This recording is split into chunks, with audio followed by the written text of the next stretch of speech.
भारत की जानी मानी भूमि धर्मपुरा खन्ना पंजाब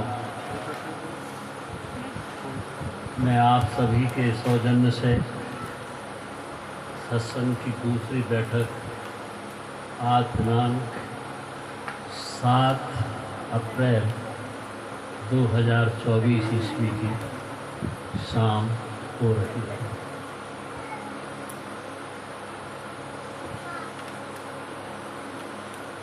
देखो, जीवन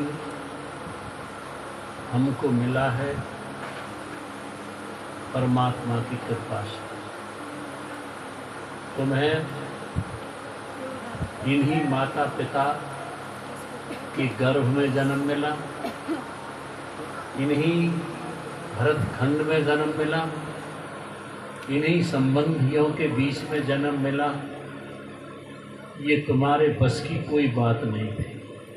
तुम ना तो अपनी बुद्धि से, अपनी ताकत से, अपनी सामर्थ्यता से माता पिता के गर्भ को बदल सकते थे, ना स्थान को बदल सकते थे, ना जो तुम्हारे माता पिता के द्वारा तुम्हारे भाई बहन इस दुनिया में आए हैं इनको बदल सकते थे।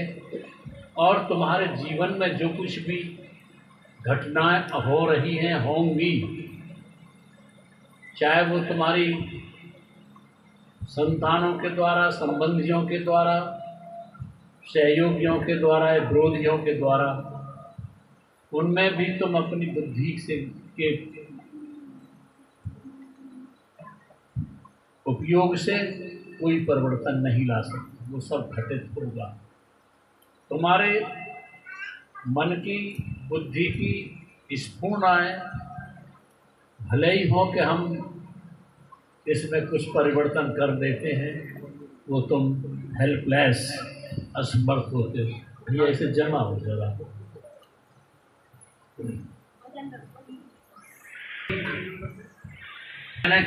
पंजाब में आने के लिए आदमी को बहुत साधना करनी पड़ती है, बहुत संत महात्माओं की सेवा करनी पड़ती है, तब पंजाब में आया जाता है। पंजाब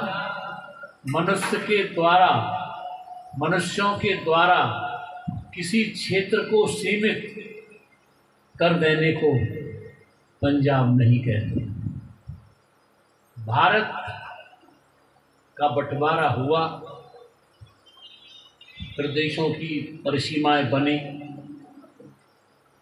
पंजाब का जो हमारे यहाँ नामकरण हुआ वो 5 नदियों के स्थल होने के कारण पंचधन आब फारसी में पानी को कहते हैं, जल को कहते हैं, पंच कहते हैं 5 को। 5 नदियों के प्रवाह के क्षेत्र को पंजाब कहते हैं। लेकिन पंजाब सीमित क्षेत्र नहीं है। संत महात्माओं ने पंजाब जो बोला है, ध्रुव मध्य से ऊपर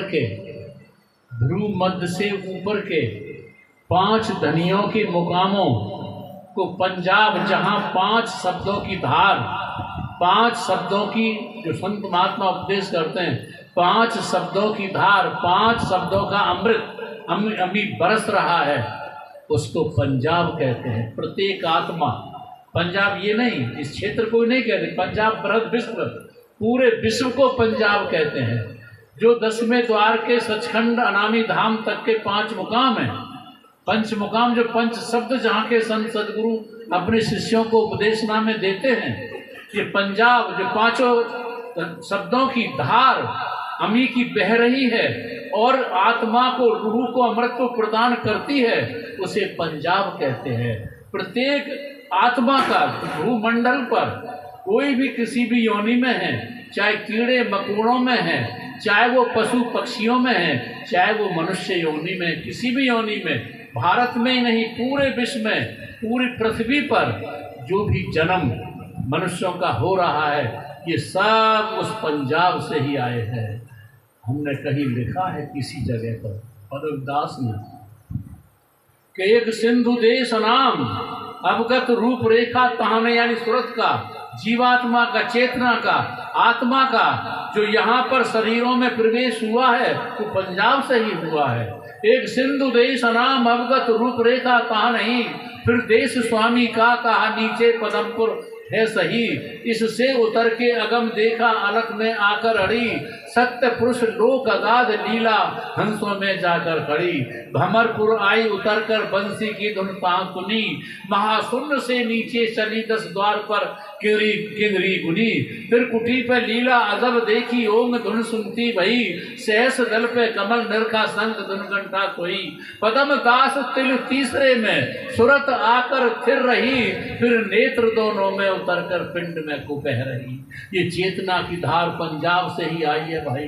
पंजाब इस क्षेत्र को, मनुष्यों के द्वारा निर्मित क्षेत्र को सीमित मत कर लेना। पंजाब बृहद विश्व, पंजाब बृहद विश्व है, ब्रह्मांड में व्याप्त है पंजाब। और सारे देश में तुम देखोगे पंजाब गुरुओं का देश है। पंजाब में गुरुओं का देश है। आज गुरु मत को कायम जिंदा रखा है तो पंजाब ने रखा है, और बिना गुरु के उस पंजाब में कोई प्रवेश नहीं कर सकता। निगुरा महल न पाइया, निगुरा उस महल को नहीं पाता पंजाब। इसको मत समझ लेना कि मैं तुम्हारे पंजाब से तुम सब आए हो, मैं भी पंजाब से आया हूँ। और संतों का सत्संग पंजाब में पहुँचने के लिए ही होता है। तुम सब इस काल माया के मन मत से निकलकर गुरुमत के द्वारा पंजाब में पहुँचो जहाँ से तुम आए हो। एक बात। दूसरी बात, जब आज के बच्चे हम स्कूल में पढ़ते हैं तो ये बताते हैं कि जो न्यूटन था वैज्ञानिक, न्यूटन बैठा था, पेड़ के नीचे बैठा था, और पेड़ से एक फल नीचे को गिरा। जब फल नीचे को गिरा तो उसने एकदम कहा कि ये पेड़ से फल नीचे को गिरा, ये पेड़ का फल ऊपर को क्यों नहीं गया, नीचे को ही क्यों आया। तो ये उसके दिमाग में एक प्रश्न बन गया, और जब प्रश्न बन गया तो इसका उत्तर उसने खोजना चाहा। तो खोजने उत्तर खोजने पाया उसने कि पृथ्वी का गुरुत्वाकर्षण, पृथ्वी का गुरुत्वाकर्षण किसी भी वस्तु को अपनी ओर खींचता है। छत से आदमी गिर पड़ता है, पेड़ से गिर पड़ता है। जहाँ 5 वायुमंडल हम लोगों ने कई जगह लिखे हैं, वहाँ किसी भी वायुमंडल से जब आदमी गिर पड़ता है तो पृथ्वी की ओर नीचे कूदा, तो पृथ्वी का गुरुत्वाकर्षण उसे अपनी ओर खींच लेता है। ये न्यूटन का एक वैज्ञानिक मत है। लेकिन हमारे जो गुरु हुए हैं, जो निर्गुण धारा के संत हुए हैं, जो गुरु मत के संस्थापक कहें, प्रवर्तक कहें, जो गुरु मत के संचालक कहें, जो गुरु मत के इस संसार में विस्तार करने वाले जो गुरु हुए हैं, उन्होंने तो बहुत पहले कह दिया था कि जब तुम जिस शरीर में निवास करते हो, तुम जिस शरीर में निवास करते हो, और इस शरीर में जो इंद्रियों के घाट हैं, जो हमारी 5 कर्मेंद्रियां हैं, 5 जो ज्ञानेंद्रियां हैं, इन इंद्रियों के घाट से ऊपर, जो मन के घाट से ऊपर, जो अपनी बुद्धि के घाट से ऊपर, जब अपने चित्त के घाट से ऊपर, जब अपने जो नेचुरलिटी तुमने आदतें बना ली हैं, इन आदतों से ऊपर तीसरे तिल में इकट्ठे हो जाते हो। जब तुम तीसरे तिल में इकट्ठे हो जाते हो तो फिर सतगुरु का, शब्द का चुंबक सुरत को, आत्मा को, चेतना को, रूह को, स्पिरिट को अपनी ओर खींच लेता है। समझ रहे मेरी बात को? जब तुम तीसरे तिल पर तवज्जो को एकाग्र इकट्ठा कर लेते हो, इन सब नीचे के घाटों से ऊपर उठकर, तब शब्द का जो आकर्षण, गुरुत्वाकर्षण है, चुंबकत्व है, वो सूरत को सचखंड नामी धाम खींच लेता है। तो संतों ने तो प्रत्येक व्यक्ति को न्यूटन बना दिया था, वैज्ञानिक बना दिया था। आज भी वैज्ञानिक सिद्धांत के आधार पर जो भी आदमी ध्यान में उतरना चाहता है, जो ज्ञान के बल पर परमात्मा को जानते हैं, आत्मा को जानते हैं, उनका तो मत दूसरा हो सकता है। हमने कहीं लिखा है कि भाई बातन से राम मिलन लागे तो ध्यान ने को पूछे गो, बातन से राम मिलन लागे तो ध्यान ने को पूछे गो, और चेला मेहनत बनन लागे तो गुरुअन ने को पूछे गो, शहरन में खेती होने लगे तो गामन ने को पूछे गो, और भूदत्त सी चाल चलन लागे तो भूदत्त ने को पूछे गो। तो अगर मतलब बातों से ही परमात्मा मिलना लगे, तो आज जो हमारे संत सद्गुरु दुनिया में अपना काम कर रहे हैं, रूहों को सचखंड पहुंचाने का, इन गुरुओं को कौन पूछेगा? फिर तो घर घर गाल बजावा गुरु हो जाएगा। गुरु वही जो गाल बजावा और भर भर थारी खीर की खावा, हमने कहीं बताया। तो आप गुरुमुख हो, गुरु मत के अनुयायी हो, और गुरु मत के अनुयायी एक वैज्ञानिक हो। कोई मन के अनुसार मत नहीं घड़ लिया है। परमात्मा के रूप, परमात्मा के चित्र, परमात्मा की आकृति, परमात्मा की भाषा मनुष्यों ने जो बना ली है, ये उनके अपने मन के मत हैं। गुरु का मत मन मत नहीं है, मन से, बुद्धि से, चित्त से ऊपर है। और गुरु का मत ये है कि तुम्हारा शरीरों से मिलन होता है गुरु और शिष्य का। गुरु भी शरीर में आता है, शिष्य भी शरीर में आता है। शिष्य का और गुरु का, शिष्य का और गुरु का मिलन शरीरों से होता है, लेकिन मिलन शरीरों से होता है। लेकिन शरीरों से मिलन होने के बाद जब शरीर से शिष्य ऊपर उठ जाता है, निकल जाता है, मुक्त हो जाता है, गुरु शरीर से ऊपर उठ जाता है, तो वही शिष्य सुरत रूप हो जाता है, और वही गुरु शब्द रूप हो जाता है। जो प्रत्येक मनुष्य, चाहे वो कोई भी हिंदू है, मुसलमान है, ईसाई है, पारसी है, बौद्धिस्ट है, या जरथुस्त है, या कन्फ्यूशस है, कोई भी है, गुरु शिष्य सब शब्द रूप में और सूरत रूप में हो जाते हैं।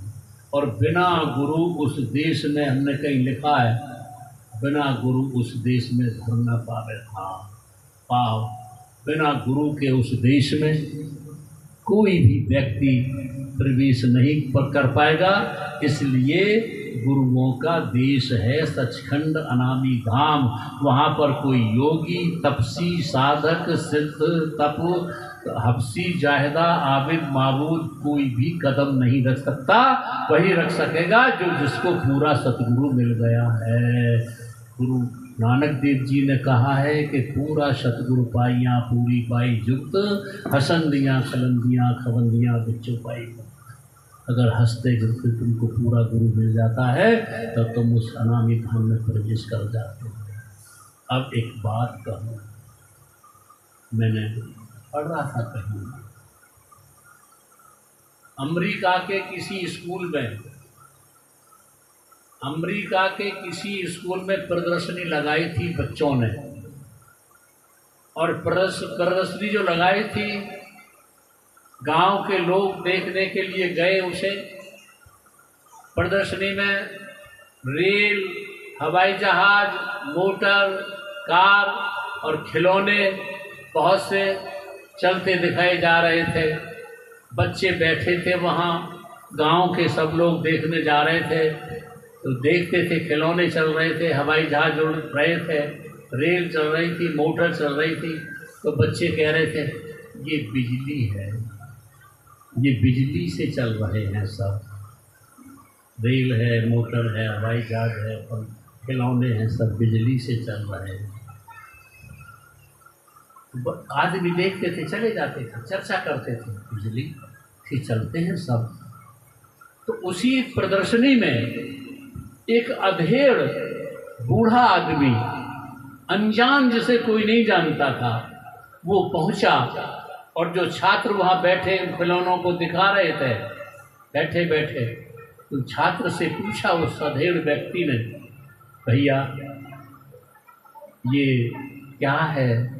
कि ये खिलौने हैं, ये हवाई जहाज है, ये मोटर है, ये रेल है, ये बिजली है, बिजली से चलते हैं, बिजली है ये। उसने कहा, उस अधेड़ व्यक्ति ने कहा, भैया ये बिजली क्या है? What is electricity? बिजली क्या है? छात्रों ने कहा, बिजली बिजली है कि मैं तो ये बिजली से चलता है। उस अधेड़ ने कहा, मैं ये नहीं पूछ रहा हूं कि ये बिजली से चलता है, किससे चलता है, मैं पूछ रहा हूं बिजली क्या है? What is electricity? ये तो हम नहीं जानते। छात्रों ने अध्यापक से कहा कि सर ये बूढ़े व्यक्ति हमसे पूछ रहे हैं बिजली क्या है। तो उसने कहा, ये साहब बिजली है, बिजली से चलता।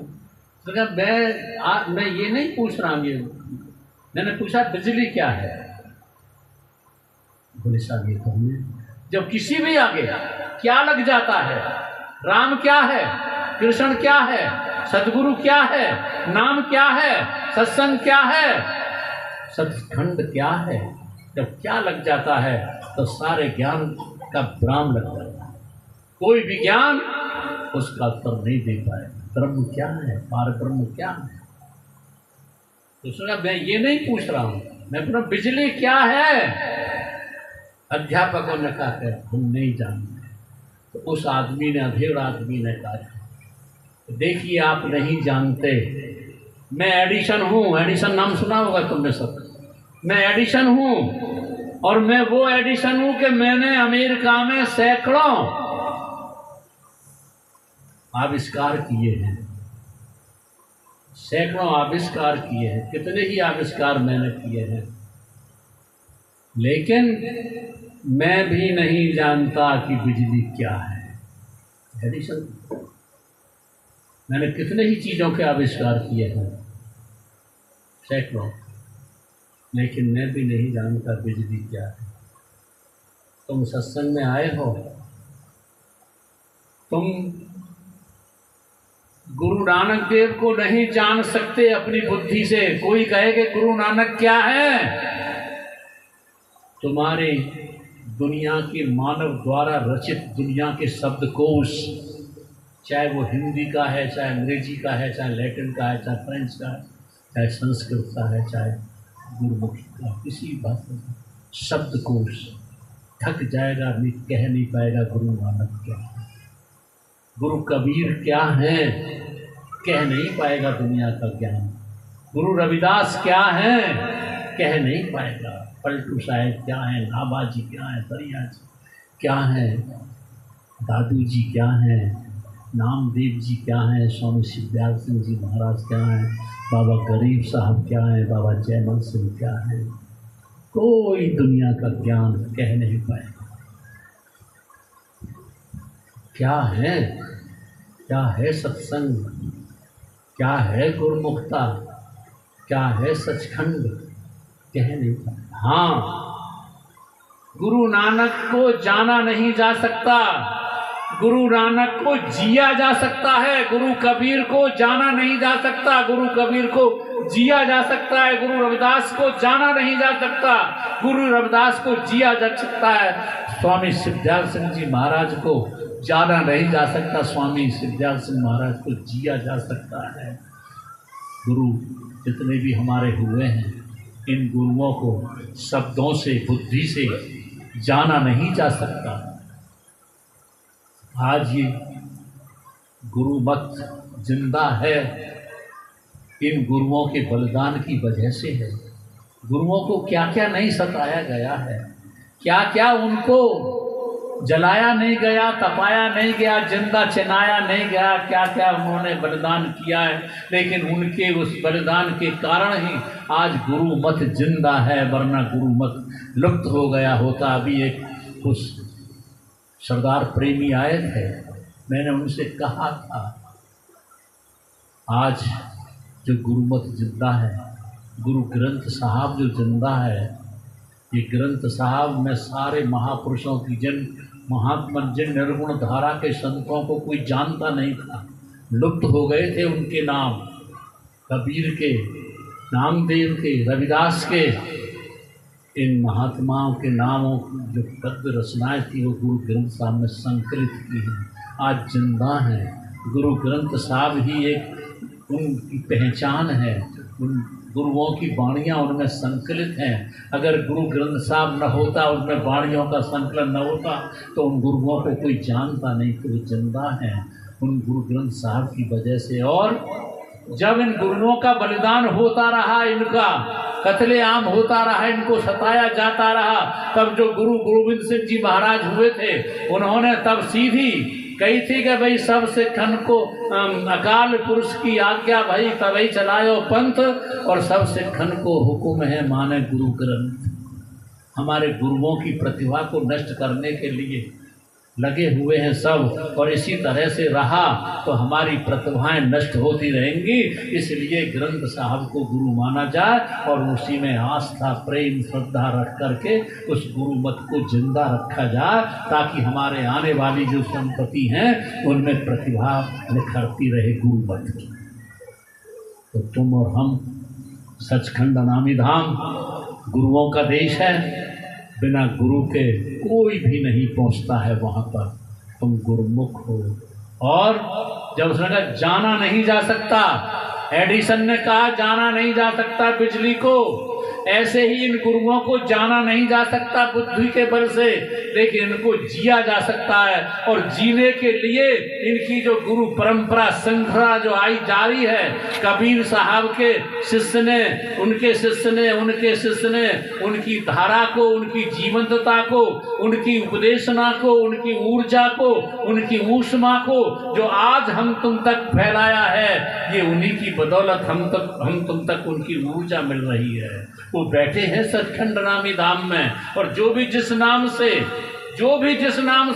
चाहे कबीर के नाम से, चाहे रविदास के नाम से, चाहे राधा स्वामी के नाम से, चाहे गुरु नानक देव जी के नाम से, जो भी उस नाम से तीसरे तिर से ऊपर उठ जाता है, उसी को वहां का गुरुत्वाकर्षण गुरुदम खींच लेता है, अनामी धाम में पहुंच जाता है। बाहर बहुत से गुरुओं के माध्यम से तुम प्रवेश कर जाओ, किधर से ही बाबा गरीब साहब कहा करते थे, कहीं से भी, चाहे गृहस्थी से, चाहे संन्यास से,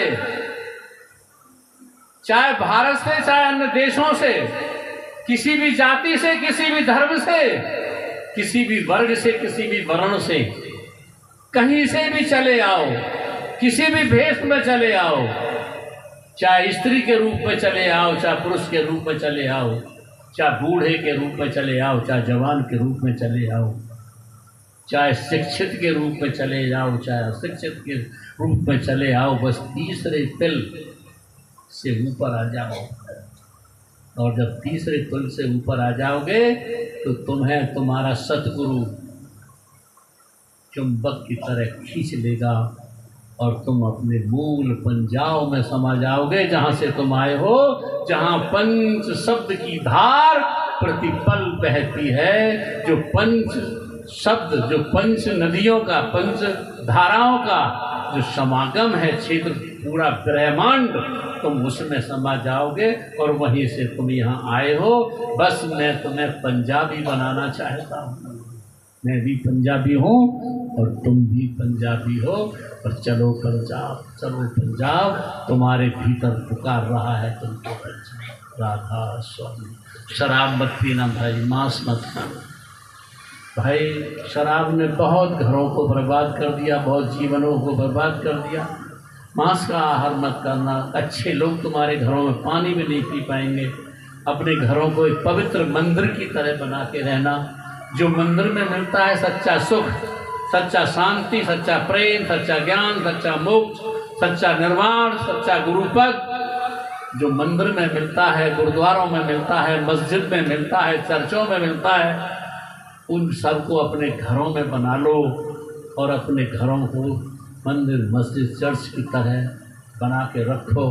प्यार से रहना, कोई हमारा गैर नहीं है, सब हम भारतीय हैं, हम सब देश एक धर्म के हैं, हम सब एक महापुरुषों के वंशज हैं, हम सब महापुरुषों की संतानें हैं। बस सत्संग को कायम रखना, तुम्हारे घरों में सत्संग का, आरती का, भजन पूजा का प्रचलन रहेगा तो तुम्हारे घरों में सुख शांति की परमात्मा की अनुकंपाएँ बरसती रहेंगी। और भाई जिस पात्र में बरसती है कोई वर्षा, उसमें छेद मत होने देना। बहुत अनुकंपाएं बरसती हैं परमात्मा की, और छेद होता है पात्र में तो कुछ ठहरता नहीं है, उसको संचित करना, जमा करना, उसे ठहराए रखना। बस इन्हीं शब्दों के साथ मैं अपनी बात पूरी करता हूँ। आपने मेरी बात को बड़े ध्यान से, बड़े प्यार से सुना है, इसके लिए मैं आपका बहुत बहुत आभारी हूँ। और अंत में आपके अंदर बैठे उसी कुल मालिक सतगुरु महाराज को राधा स्वामी।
स्वामी जी की